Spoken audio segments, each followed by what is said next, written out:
Hi guys, welcome back to the channel. Today I'm gonna be doing a first impressions review and also a wear test of the new Marc Jacobs Shameless Youthful Look 24 Hours Foundation.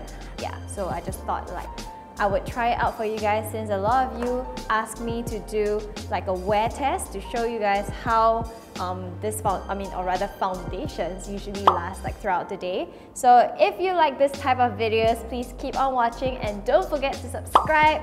Follow me on my socials. You can find me at Mongabong as well. And yeah, so coupled with this, I also got a few things in my Marc Jacobs goodie bag. So I'm just gonna be trying them out for you guys as well. They're all my first impressions. I've never used them before, apart from the brushes, which are super good. So I'll be trying the foundation, I'll be trying the Marc lip creme, eye crayon, a blush, air blush, and also this coconut primer. Let's just try it all out for you guys and see how it lasts throughout the day. So first, I'm gonna start with this primer that is super luxurious over here. It is in the shade 30 Invisible. It does smell a little bit like coconut, but not too much. So I'm gonna be applying this primer. Super liquid. Feels like I'm applying a moisturizer actually. It is actually pretty oily, hydrating for sure. I have dry skin, so maybe this is not a bad idea for me, but if you have oily skin, I don't know if you would like this primer, but we shall see how the entire foundation lasts on top of this. I have with me the new Shameless Foundation. It's actually plastic, like in the squeezy tube, so it can be a hit or miss for most people because some people will be like, I'm paying so much for this foundation and it's Marc Jacobs. The packaging should be more like atas and luxurious, so why are they using like a squeezy tube packaging? But on the other hand, if you're like me, I very much prefer my products to be cheaper, so this is actually cheaper than the other products that Marc Jacobs Beauty has, and it's so much easier to travel around with because it's lighter, it's more compact. I don't have to worry about it breaking in my luggage, and it's super flat as you can see. So I have a beauty blender with me here, which is kind of what I always use. So right off the bat, the coverage is, I would say, medium coverage. It brightened up my entire complexion, as you can see from this side. It kind of took away a little bit of the redness, but still didn't manage to cover any of this redness over here. So maybe I'll go in again with another layer, but for now, let's do the entire face. So far, I'm quite liking it because it is lightweight. I don't feel much on my skin. It's very easy to blend. It has a slight dewy look, which I don't know whether it's because of the primer that I applied.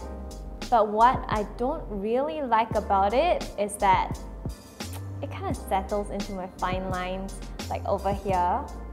Like when I smile, it kind of sinks into the lines quite deeply. I don't know if you guys can see, and my skin doesn't look very flawless, even though I'm kind of using a beauty blender, which is the best tool to get the most airbrush and flawless skin. I'm just gonna try and set it with a powder and see whether it changes and improves. Gosh, I blended for really long. One eternity later. So if you don't set it, it does still give you that pretty dewy look. So let's see if I set it with a tiny little bit of powder. Okay, I don't know why, but there's still a little bit of creasing. I don't hate it, it's just not ideal, it looks like it's highlighting my flaws a little bit more. The texture of my skin is not super perfect. I don't know if you guys can see through the camera, but when I look at it up close, I can see a lot of pores on my face. Brows a little bit. Color my brows with my brow mascara. Trusty brow mascara from Etude house. Just taking my Anastasia Beverly Hills palette. I'm gonna quickly finish up my eyes. Okay, actually after settling in, my skin is looking better. I don't know why, but it does look like the glow is coming back a little bit.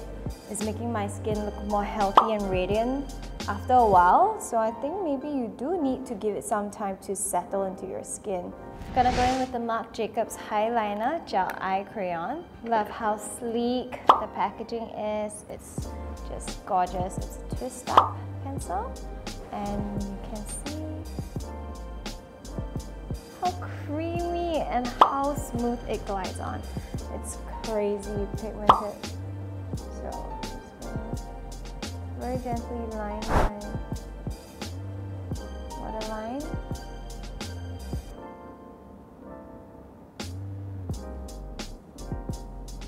Then I'm gonna be using this air blush in the shade 504 Kink Kisses. This is how it looks like. I love it because if you want, you know, a deeper pink color, you can swatch your brush like around here.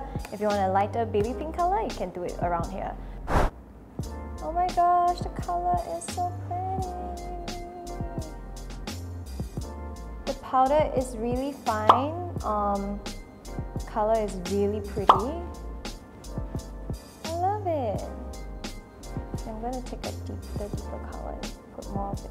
Using the Maybelline Gigi Hadid liquid liner, just gonna be, you know, just defining the shape of my eye more. Okay, I'm using the Heroine Make one. I was previously using the Marc Jacobs Noir, I think that's what it's called, and I liked it too, but didn't bring it to the studio today, so my foundation is looking pretty nice actually. It's starting to get a little bit more dewy, so definitely not semi-matte. Cutting out my cheekbones. And then, last but not least, I'm gonna go in with a lipstick. So both of them are nude colors, which is what I really like.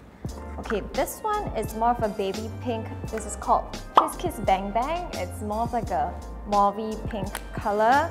Whereas for this is called Sand Nudes. Ooh, Sand Nudes.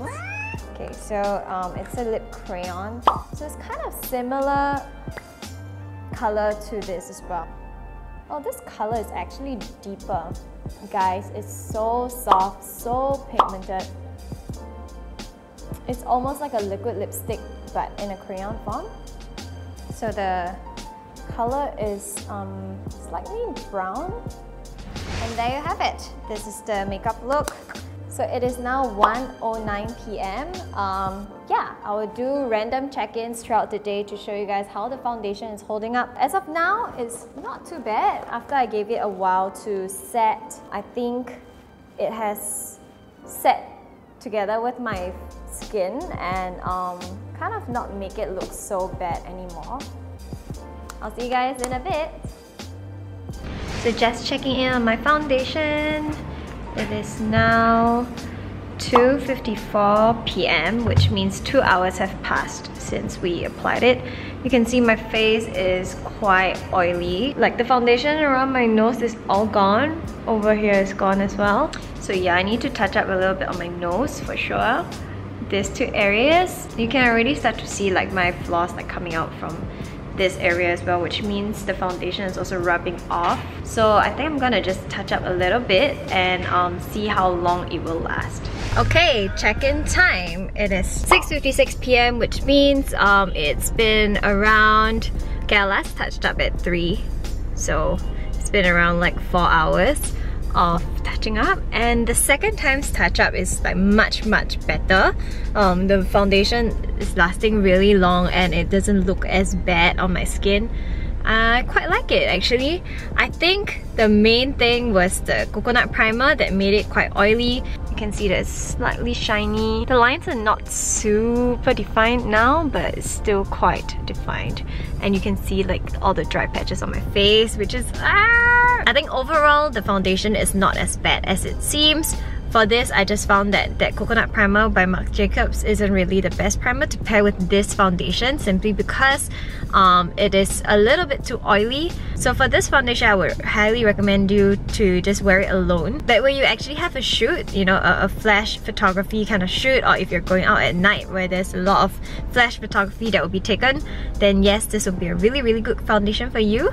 Otherwise, I think for daily wear, it's just, it's like a pretty average foundation, I would say. So yep, if you guys enjoyed this review, and I'll see you in my next video. Bye!